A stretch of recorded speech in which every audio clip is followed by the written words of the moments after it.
Yeah, so today we'll discuss Lie groups. So as you can see here, I have defined the Lie groups. Lie groups is a special kind of continuous group where the group elements R of A are labeled by R real parameters A1, A2, A3, and so on till this AR. And then the element of that group, which is you can think of as a function of those parameters, can be written as like R of A equal to R of A1, A2, and so on to AR. These parameters can vary over a finite or infinite range. So the space of these R parameters is called the group parameter space. A group G is called a Lie group of order R if capital R is a function of A, which is the element of this group, obeys the following postulates. So these are basically basic things, and I hope you know all these things. Like we satisfy having this identity element, and for any A, we have this inverse and all those properties and being satisfied along with like associativity and so on. So if these properties, I'm not going to detail because as this is supposed to be a bit advanced course in group theory, and the prerequisite is the basic group theory knowledge. So but for the sake of completeness, I am just including them.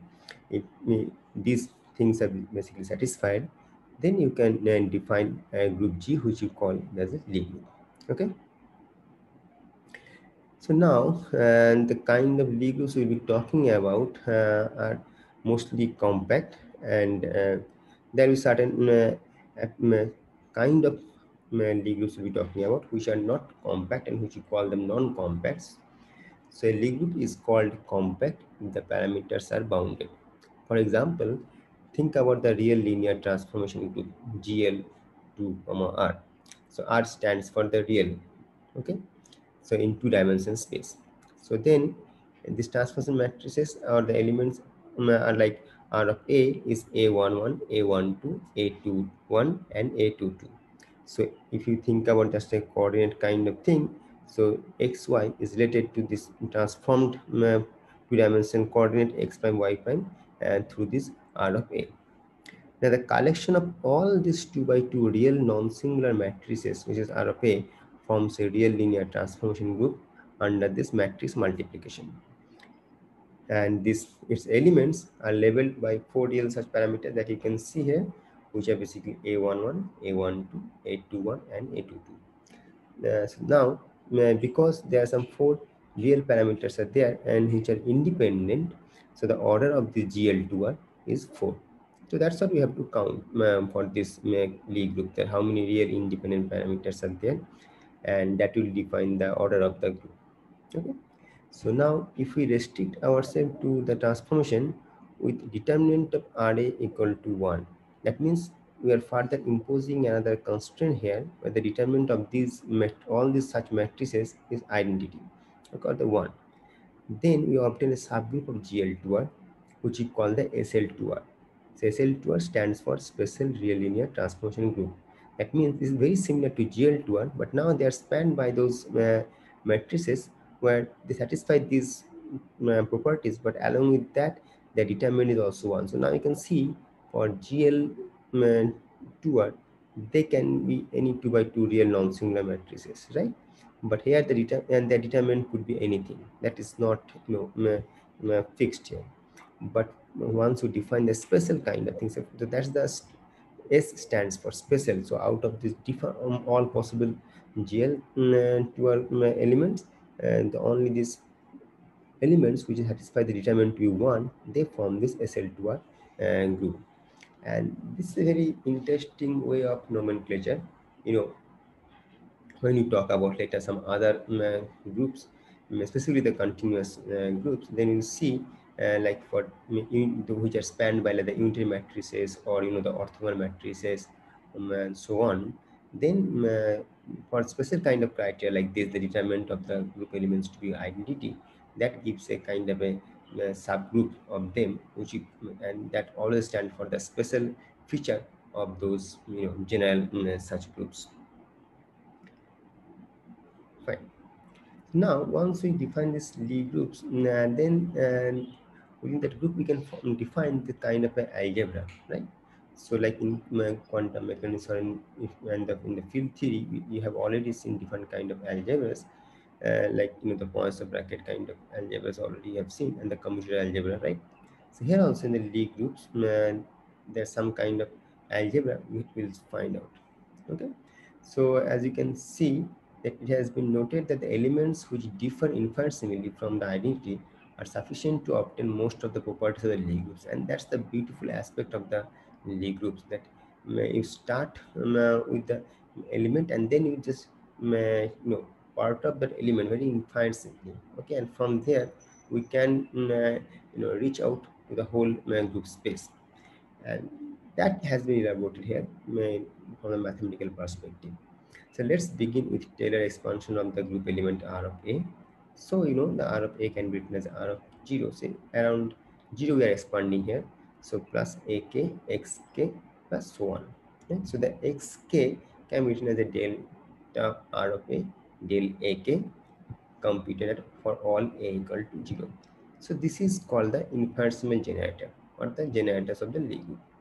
Now, from the name of this generator, you can see that it helps you to generate something, right?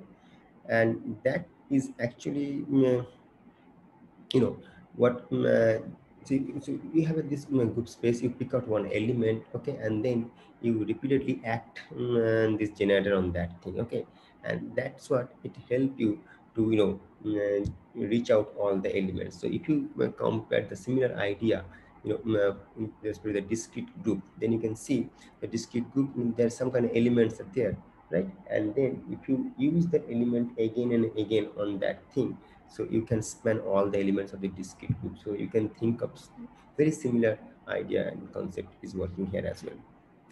Now, for a Lie group of order small r, there are actually r linearly independent generators. Okay, so that is a counting. We'll see how to count that thing. But the connection we need to understand that if we say that there's a Lie group and it contains the r number of independent generators, that will determine the order of the group R. Okay. To explore the neighborhood of the identity, we need to retain the linear terms only, for example, let's say, because we are considering all the A K elements are very, very small, so that we can ignore the higher order terms. Okay. And here actually AK is not A to the power K, that's what you have to, it's like a summed over. So, the A1, X1 plus A2, X2 and so on in that way. Okay. So now the inverse element is basically R inverse A, and because we are ignoring the higher order terms in A, so this will be just 1 minus this thing. So such that you can see that R times R inverse equal to identity or 1, okay, ignoring all the terms that contain beyond linear in A. Now, for example, if you see this again GL2R group, then you'll find out there are four such matrices, like 2 by 2 matrices, 1 0 0 0 1 0 0 0 0 1 0 and 0 0 0 1. Right? So if you have this four such thing, then you can use them to actually generate any 2 by 2 non-singular matrices which can form GL. So these are basically the generators for GL2R, right? Now, how to construct the Lie algebra? Suppose there are two infinitesimal elements and each has non-vanishing parameter. So R of A can be written as a 1 plus xi, or you can think of like epsilon rho x rho, and another element R of B is basically 1 plus epsilon sigma x sigma.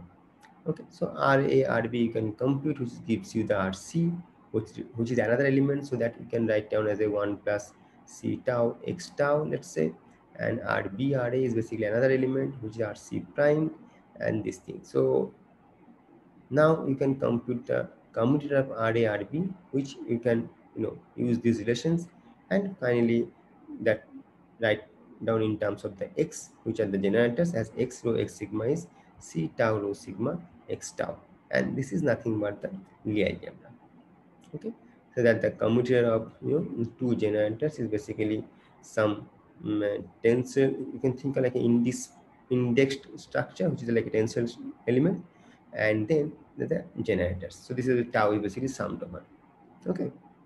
So now this C tau rho sigma is very important while defining this Lie algebra. Okay, they have this special name which are called the structure constants. Okay, and these are basically fully anti-symmetric object. Okay, so actually you can use this Lie algebra and then show that this is a fully anti-symmetric thing. So finally, one thing very you can immediately see that because the commutator has a minus has an anti-symmetric property, so if you change rho and sigma, then actually there's a minus sign will pop up. So this is anti-symmetric rho sigma. Okay, and then another way, whether it's anti-symmetric in tau rho also, what you can do, you can multiply another generator on both sides, take a trace, and from there you can really prove that thing. So I leave that thing up to you to prove that part. Okay.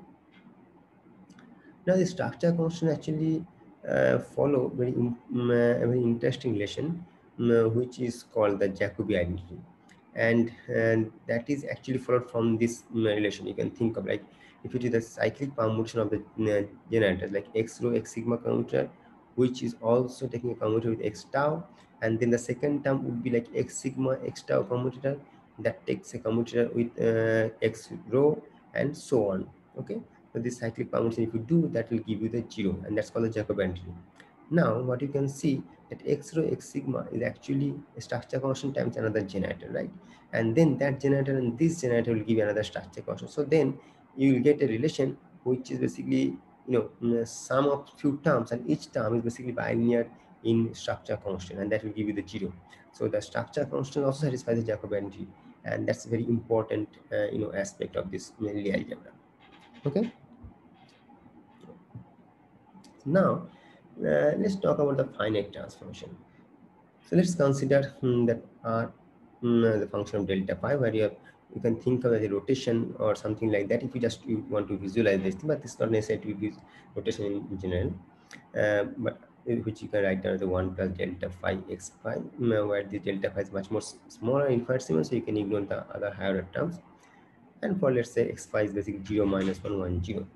So where we can write down the delta phi is basically phi by n. So you can think of the total rotation is by this angle is basically phi, and that is basically there's an arbitrary large number n. So that means basically in the interval of phi is basically you have n number of equal pieces, and this delta phi is basically is one of them. Okay, this r delta phi is written as a 1 plus phi by n x phi, and now applying this r delta phi n times, we find the finite rotation.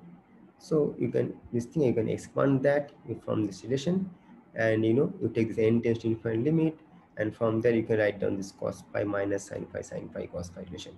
So your r phi is equal to the phi x phi. So this is the rotation under this total angle phi. So you can see starting from a very infinitesimal rotation, we can find the finite rotation as well.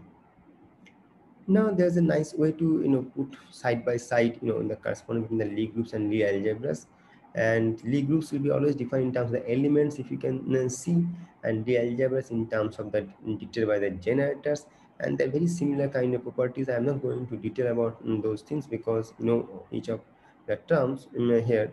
Okay, and then you can define the semi-simple, simple Lie groups. Similarly, the algebras will also be simple and semi-simple. You have abelian groups, you have a abelian algebra, which is the commutator algebra.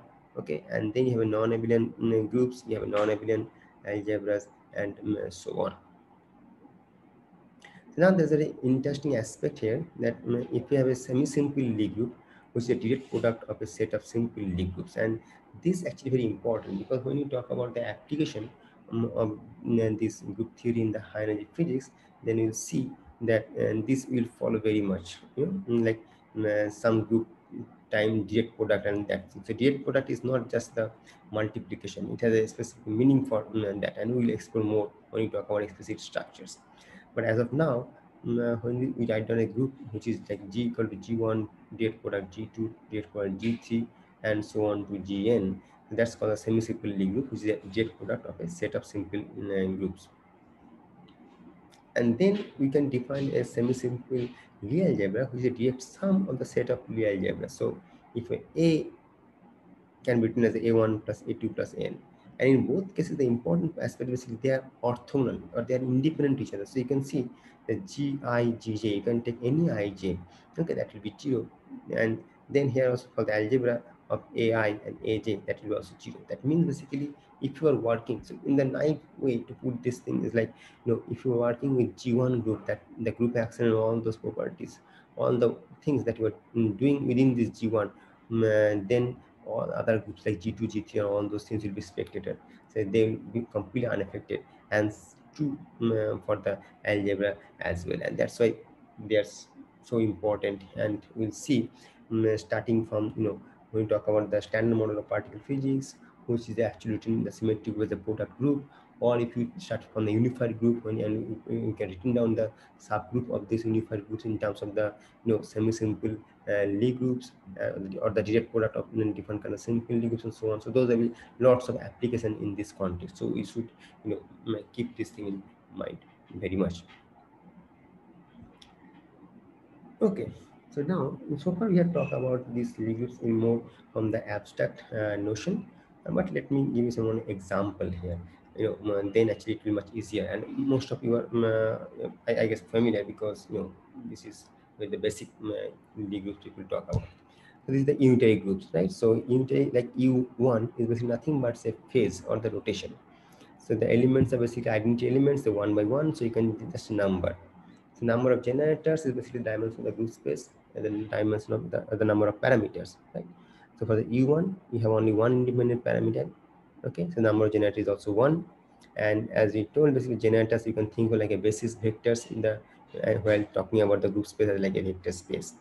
Okay, so the general group we can think of like a UN, where it is spanned by this n by n unitary matrices. Now, the determinant of the unitary matrices is not actually one; it's actually phase, and that you should be able to prove that thing. The number of generators of UN, actually the number of real parameters in an n by n unitary matrix, and that's if you count, it's like a n square. Okay, and these all n by n unitary matrices form the group, which is the unitary group. Okay. So now, if we impose a further criteria that the determinants will be one, then that's called the special unitary group, like a GL to SL, similarly has the UN to SUN. Now, once you impose another constraint, so basically the degrees of freedom actually reduces by 1 unit. So here the number of independent real parameters are n square minus 1. So that's why the dimensity of the group space is also n square minus 1. For example, if we think about like the SU2, the number of generators is 3, SU3 is like 8, and so on. The SUN representation, uh, we have e to the power I, theta j, and tau j. We can write down in this with the transformation matrices. Okay, but Tj are the generators. Okay, and j equal to 1 to n square minus 1, and theta j as the parameters. So you can see the number of generators and the number of independent parameters should be exactly same. And in this way, you can write it down in the elements of the transformation elements, right? And these SUN generators are traceless and Hermitian, and that is a nice way to look into that thing. And yeah, so we'll stop today, and then we'll talk about more, this thing later. The SU2 part we'll discuss in the next time.